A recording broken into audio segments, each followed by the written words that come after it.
Dans l'esprit d'un homme germa une idée. Pour comprendre l'essence même de cette germe, nous devons remonter dans le temps, jusqu'au moment où le jeune garçon, âgé d'une dizaine d'années, passionné par les jeux vidéo, découvrit la possibilité d'en concevoir à l'aide d'outils comme RPG Maker VX puis sa variante VX Ace. Des logiciels qu'il exploita au maximum de leur capacité, mais alors une barrière paraissant gigantesque lui barra la route, l'empêchant ainsi de transformer ses idées créatives en un projet concret, le langage de programmation.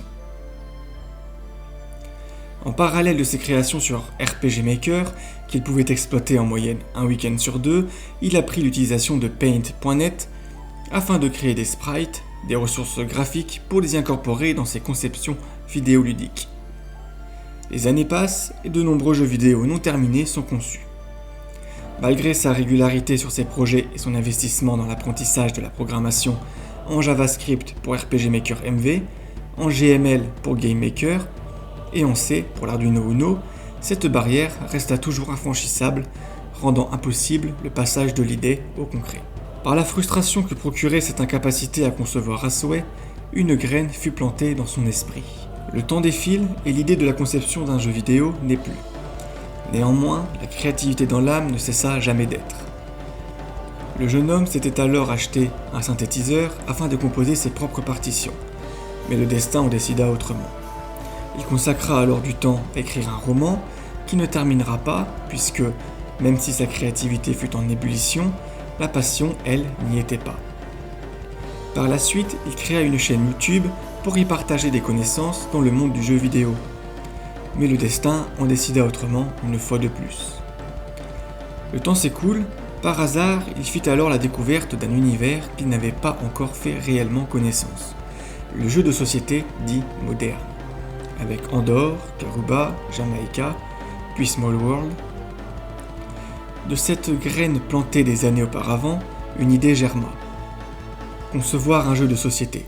C'est pour lui l'équivalent de la conception d'un jeu vidéo sans cette barrière qu'est la programmation. Pas de grande surprise, cet homme c'est moi, et dans cette série de vidéos, je vous raconte l'histoire de la conception de Javnar l'Invocateur. Concevoir un jeu de société est une excellente idée, mais la première question que je me suis posée était la suivante. Par où commencer ? Je ne vais pas détailler les premiers jeux que j'ai réalisés en 30 minutes, qui sont fastidieux et injouables. Ils étaient des essais qui m'ont permis de comprendre une notion qui peut paraître évidente pour certains. Il y a inéluctablement un fossé entre l'idée et le prototype. Et Javnar l'Invocateur n'est pas une exception. Avant d'aller plus loin, je tiens tout de même à préciser que j'ai commencé à créer Javnar alors que je ne connaissais pas beaucoup de jeux. C'est en parallèle de sa conception que j'ai découvert énormément de jeux grâce au Trick Track Show. Ma première idée fut la conception d'un survival horror sur un plateau, un jeu où les personnages sont des soldats d'élite qui sont enfermés dans un bâtiment où se génèrent des vagues de zombies. La partie s'achève dès que tous les personnages n'ont plus de points de vie et le joueur ayant éliminé le plus de zombies remporte la partie. Tout d'abord, je me suis penché sur la réalisation du plateau. J'ai donc croqué sur un carnet de différents types de configurations avec une base de 24 sur 24 cases.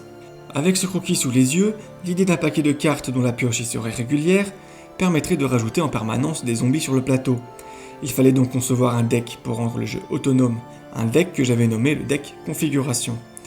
Afin de savoir situer les zombies sur le plateau, j'ai donc rajouté les nombres de 1 à 24 sur l'axe Y, ainsi que les lettres A à X sur l'axe X. Je me suis ensuite penché sur les personnages. Sans trop réfléchir, j'ai pensé intuitivement que les personnages se joueraient avec des dés, un dé pour attaquer, un dé pour se déplacer et un dé pour l'ordre du tour de jeu. J'ai donc réalisé les premières tuiles de chaque personnage ainsi, avec une barre de vie qui permet de maintenir le personnage en vie, une barre d'endurance qui est la capacité de résister aux zombies, au corps à corps, une barre de déplacement qui permet d'ajuster son déplacement si la valeur du dé ne convient pas, et une barre d'initiation qui permet d'influencer l'ordre du tour de jeu. Un inventaire ainsi qu'une grille permettant de compter les points étaient également présents. Jusque-là, rien de concret, juste des idées que je tentais d'imbriquer les unes dans les autres, mais quelque chose n'allait pas. Hormis le fait que je partais dans tous les sens sans savoir où j'allais, le concept ne me plaisait pas, le thème ne m'inspirait pas, vraiment, puis ne m'inspirait plus du tout quand j'ai découvert la licence Zombicide. J'ai donc décidé de changer le thème du jeu avec un thème qui m'inspire encore aujourd'hui, le Dark Fantasy dans un univers médiéval. J'ai donc décidé de reprendre tout à zéro, mais cette fois-ci, pour éviter de partir dans tous les sens, il fallait que je définisse clairement le jeu que je souhaite produire. J'ai donc instauré des critères que je me suis engagé à respecter. Il faut un plateau, il faut que ce soit un jeu à la fois coopératif et compétitif, et que ce soit un jeu de survie. Pour ne pas manquer la suite, n'hésitez pas à vous abonner, le lien de la page du jeu est dans la description de la chaîne.